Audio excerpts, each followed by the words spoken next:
Assalamualaikum warahmatullahi wabarakatuh. Saya Nabilul Afkar Fitrasani, mahasiswa Ilmu Al-Quran dan Tafsir UIN Malang, dengan NIM 230204110013, akan merespon kalimat ini.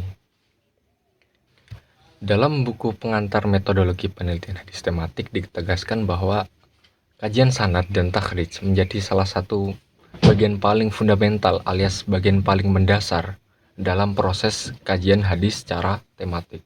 Tapi, bukankah para ulama sudah melakukan kajian secara sanad dan melakukan takhrij? Tidak cukupkah hanya mengacu pada hasil analisis beliau-beliau? Di dalam buku yang sama juga disebutkan perlunya analisis berbasis keilmuan, gharib hadis, mukhtalif, dan sebagainya. Bukankah hal-hal tersebut selesai dibahas dalam karya-karya beliau? Aspek-aspek fundamental dalam memahami hadis tematik, yakni kita mulai dari perangkat keilmuan primer, kajian hadis tematik. Yang pertama, kajian sanad dan takhrij. Nah, pada kajian sanad mencakup dua kajian ilmu hadis. Yang pertama, ilmu diroyah dan ilmu riwayah. Yang pertama, ilmu diroyah. Dari artikel tinjauan historis ilmu hadis dan kodifikasinya, karya Udin dan Fitriadi, diroyah berasal dari kata daro yadri diroyatan, yang berarti pengetahuan. Ketika dikaitkan dengan kata hadis, maka bermakna ilmu pengetahuan tentang hadis, yang mencakup ilmu pengetahuan tentang kualitas perawi dan kualitas hadis. Nah, bentuk pembahasannya adalah yang pertama, pembahasan mengenai sebutan-sebutan hadis seperti hadis mutawatir, ahad, masyhur, aziz, dan gharib. Dan yang kedua, pembahasan mengenai hadis-hadis yang diterima seperti hadis sahih, hasan, hadis sahih, hasan li ghairi. Kemudian yang ketiga, pembahasan mengenai hadis-hadis yang ditolak seperti hadis mu'allaq, mursal, mu'dhal, munqati, dan seterusnya. Nah, dari keempat contoh barusan, sebutan hadis itu adalah hadis yang terputus sanadnya. Ada juga hadis yang ditolak sebab cacatnya perawi seperti hadis matruk, mungkar, mu'allal, dan seterusnya. Nah, kemudian yang keempat, pembahasan mengenai jarh wa ta'dil alias penilaian terhadap perawi dalam periwayatan hadis seperti syarat-syarat diterimanya sebagai perawi yang meriwayatkan hadis dan sebagainya. Kemudian ilmu riwayah. Dari artikel yang sama, riwayah berasal dari kata rawa yarwi riwayatan, yang berarti sama dengan kata an-naqlu, yang berarti memindahkan dan penukilan. Juga berarti sama dengan kata adikru, yang berarti penyebutan. Nah, ketika dikaitkan dengan kata hadis, maka bermakna ilmu pengetahuan tentang cara menukil, menerima, dan menyebutkan informasi pada periwayatan hadis. Nah, bentuk pembahasannya yakni yang pertama, pembahasan mengenai metode verifikasi atau validasi dan menerima hadis. Ini bentuk pembahasannya saya ambil dari kitab Mustalah Hadis. Kemudian yang kedua, pembahasan mengenai adab periwayatan hadis. Yang ketiga, pembahasan mengenai pengetahuan tentang para perawi dalam periwayatannya seperti pengetahuan tentang para sahabat, tabi'in, nama perawi yang sama namun beda nama bapaknya, dan seterusnya. Kemudian poin bagian takhrij hadis. Nah, ilmu takhrij hadis ini adalah metode yang digunakan untuk melacak keberadaan hadis. Nah, setidaknya ada 6 metode yang bisa digunakan pengkaji hadis untuk keperluan ini. Ini saya kutip dari buku Metodologi Penelitian Hadis Tematik karya Pak Miski. Yang pertama, berdasar pengkaji ini mencari hadis berdasar nama perawi pertama. Yang kedua, berdasar kata pertama dalam hadis. Yang ketiga, berdasar tema hadis. Yang keempat, berdasarkan kata kunci yang terdapat dalam hadis. Yang kelima, berdasarkan kualitas hadis, dan yang keenam berdasar aplikasi atau situs-situs hadis. Nah, masing-masing dari 6 metode ini memiliki cara khusus dalam praktiknya. Untuk mempraktikkan metode pertama, misalnya seorang penguji cukup dengan melihat karya beliau yang ditulis dengan metode berdasarkan nama sahabat Nabi seperti Musnad Ahmad dan lain-lain. Secara aplikatif, ilmu takhrij ini menjadi sebuah aktivitas melacak keberadaan sebuah hadis dari sumber aslinya, disertai penjelasan mengenai kualitasnya jika memang diperlukan. Nah, kesimpulannya dari kajian sanad dan takhrij, ini dari argumen saya sendiri, ketika seseorang akan mengkaji hadis yang terorientasi pada kajian hadis tematik, kepentingan dalam memahami kajian sanad dan takhrij hadis adalah bagaimana pengetahuan tentang kualitas perawi, kualitas hadis, tata cara perawi dalam meriwayatkan hadis, dan juga tata cara melacak hadis itu dengan tujuan supaya para pengkaji ini tidak hanya sekedar melacak hadis yang kemudian diambil isinya sebagai bahan pembahasan, namun juga mampu mengetahui perawi dan hadis yang layak pada penempatannya secara tematiknya. Kemudian kajian mengenai keilmuan gharib hadis. Nah, ini terdapat pada bagian kajian matonnya. Menurut definisi, hadis gharib adalah hadis yang diriwayatkan oleh satu orang. Nah, dari takrif yang ada di kitab Mustalah hadis gharib ini adalah hadis yang diriwayatkan oleh satu orang di salah satu tingkatan sanad, baik di satu tingkatan atau beberapa tingkatan, meskipun ada perawi tambahan di tingkatan lain. Hal itu tidak mempengaruhi status hadis, karena yang dijadikan patokan adalah jumlah perawi yang paling sedikit di tingkatan manapun. Nah, mengenai hadis gharib, ini ada dua pembagian, yaitu gharib mutlak dan gharib nisbi. Gharib mutlak yaitu hadis yang periwayatan hadisnya itu terletak pada asal sanad alias riwayat sahabat. Seperti contoh hadis innamal a'malu binniyat, ini hanya diriwayatkan oleh Umar bin Khattab. Kemudian yang kedua, gharib nisbi, yakni periwayatan tunggal di tengah-tengah susunan sanad yang dimana hadis tersebut awal diriwayatkannya itu lebih dari satu perawi.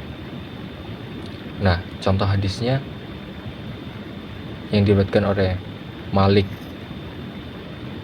diriwayatkan dari Zuhri, dari Anas radhiyallahu an, anna Nabiya sallallahu alaihi wasallam dakhala Makkah wa ala si mighfar.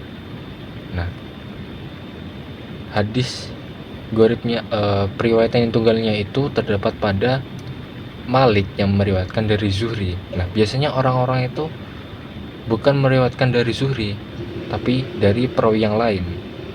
Kesimpulan dari memahami kajian hadis gharib ini adalah bagaimana para pengkaji hadis itu mampu menilai kredibilitas dan keakuratan hadis, juga memudahkan dalam menentukan status hadis tersebut. Kemudian ilmu mukhtalif hadis mengikuti cara Ibnu Qutaibah dalam penyelesaian hadis-hadis mukhtalif. Ini ada 6 cara. Yang pertama, identifikasi hadis, yang saya ambil dari artikel metodologi pemahaman konstekstual hadis Ibnu Qutaibah dalam takwil mukhtalif hadis oleh Malik Ghazali. Yang pertama, identifikasi hadis.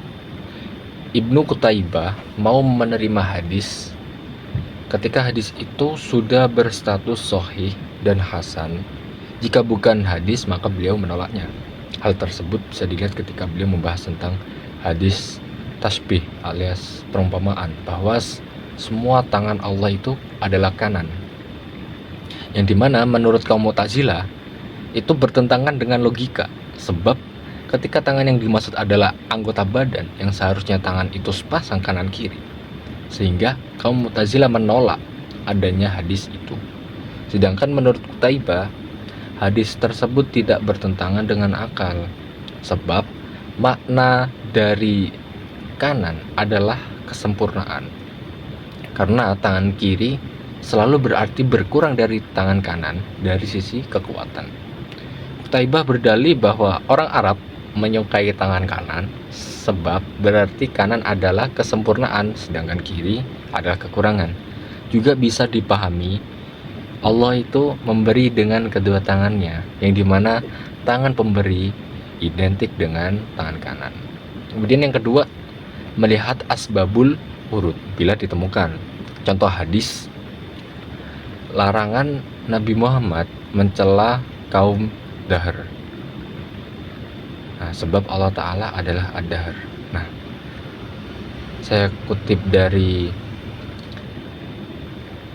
kitab Al-Faslu Milal wal Al-Ahwa wa An-Nihal yang dikarang oleh Hazm Al-Andalusi.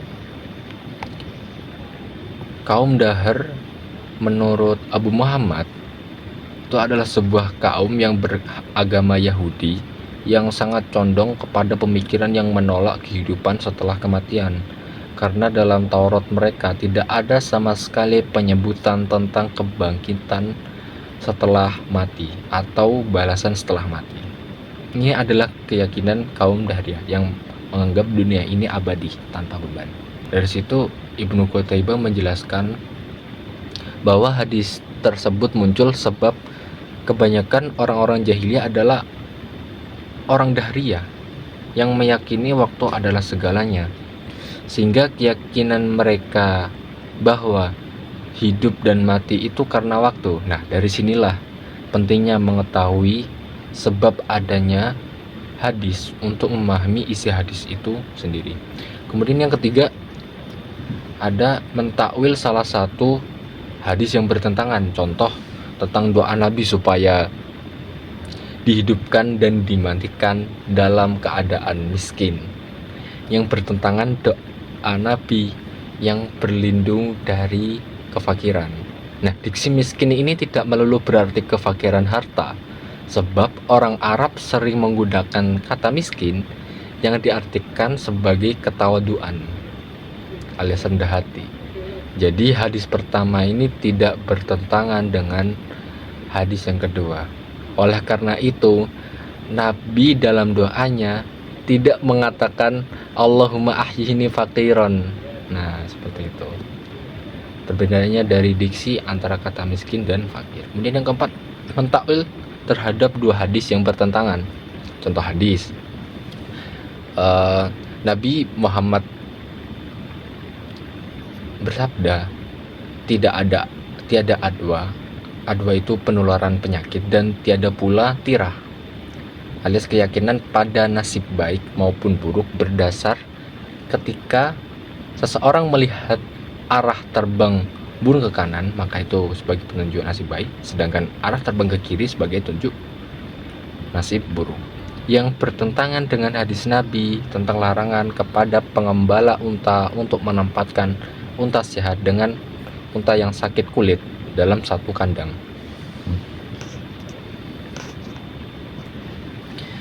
Nah, takwilnya adalah hadis pertama ini diperuntukkan pada keyakinan orang Arab jahiliyah bahwa penyakit itu ada dengan sendirinya, dan penyakit menular itu dengan sendirinya, bukan sebab seseorang di antara mereka ketika melihat burung terbang ke kiri maka itu adalah penyebab dirinya terkena penyakit. Sebagai buktinya adalah ketika Nabi bertanya, siapakah yang menularkan penyakit pada yang pertama? Kemudian takwil pada hadis yang kedua yaitu ditujukan supaya orang-orang itu tidak menyalahkan unta yang sakit kulit ketika unta sehat tertular penyakit itu. Kemudian yang kelima, memperkuat takwil dengan teks lain. Seperti contoh hadis Nabi tentang Nabi Musa yang mencolok mata malaikat saat sedang menjemputnya. Hadis ini bertentangan dengan logika akal manusia. Namun Ibnu Qutaibah menyatakan malaikat adalah makhluk ruhani yang Allah berikan kemampuan berubah wujud. Seperti yang dijelaskan pada riwayat-riwayat lain bahwa Nabi Muhammad bertemu dengan malaikat Jibril yang berwujud manusia, sehingga berlakulah hukum manusia seperti dipukul, dicolok, dan lain sebagainya. Maka dari itu, mencolok mata malaikat maut itu ketika si malaikat ini menjelma sebagai manusia. Kemudian yang keenam, bila tidak memungkinkan takwil, maka dengan nasih mansuh atau tarjih. Nah, contoh hadis yang memberlakukan nasih mansuh. Nah, ketika suatu hadis membahas tentang pernikahan laki-laki pada seorang wanita yang memadu dengan bibinya. Dalam pembahasan ini terdapat dua riwayat hadis tentang pelarangan pernikahan campuran antara wanita dengan bibinya. Yang pertama, riwayat Nabi melarang seseorang yang memadu istrinya dengan bibinya. Riwayat yang kedua, Nabi melarang pernikahan terhadap saudara sepersusuan. Nah, menurut Mu'tazilah, riwayat ini bertentangan dengan surat An-Nisa ayat 33 yang mengharamkan menikahi ibu dan saudara perempuannya. Nah, namun di sini tidak disebutkan pelarangan nikah campur antara wanita dengan bibinya. Hal ini diperkuat dengan ayat yang ke-25 surat An-Nisa yang menyatakan penghalalan selain itu. Nah, selain yang telah disebutkan tadi, maka termasuk menikahi seorang wanita atas bibinya, baik dari ayah maupun ibunya, itu diperbolehkan. Nah, dari keenam poin tadi, kesimpulannya adalah bagaimana para pengkaji hadis tematik ini mampu mengambil makna yang sesuai ketika antar hadis bertentangan pada narasinya demi mencapai pemahaman esensi yang ada pada hadis itu tersendiri. Nah, dari ketiga perangkat tadi, yang pertama kajian sanad dan takhrij, kemudian ilmu gharib hadis, dan juga ilmu mukhtalif hadis, itu apa sih urgensinya dari ketiga itu? Nah, dari situ dapat dirumuskan bahwa dalam kajian hadis tematik, pemahaman mendalam tentang sanad dan takhrij hadis ini menjadi kunci utama untuk menilai kredibilitas dan keakuratan suatu hadis, termasuk pengetahuan tentang kualitas perawi, kualitas hadis, serta tata cara periwayatan dan pelacakannya.